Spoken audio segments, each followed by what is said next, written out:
মানবতার ফেরিওয়ালা খ্যাত মিল্টন সমাদ্দার তিনি ডিবির হাতে গ্রেপ্তার হয়েছেন নানা অভিযোগের প্রেক্ষিতে। এরই মধ্যে তার মিরপুরের যে পাইকপাড়া যে তার যে আশ্রম রয়েছে সেই আশ্রমে থেকেই তাকে ডিবি মিরপুর সেখান থেকে তাকে গ্রেপ্তার করে নিয়ে এসেছে। এখন তিনি বর্তমানে ডিবি কার্যালয়ে এখানে এসেছেন। তিনি এরই মধ্যে যে অভিযোগগুলো রয়েছে সেই অভিযোগগুলোর বিষয়ে তদন্ত করছে ডিবি এবং কিছুক্ষণের মধ্যে ডিবির প্রধান অতিরিক্ত কমিশনার হারুনুর রশিদ তিনি কথা বলবেন গণমাধ্যম কর্মীদের সাথে।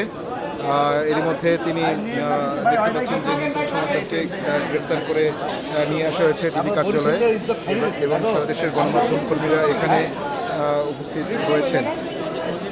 ওয়ালটন এসিতে ইনস্টলেশন একদম ফ্রি।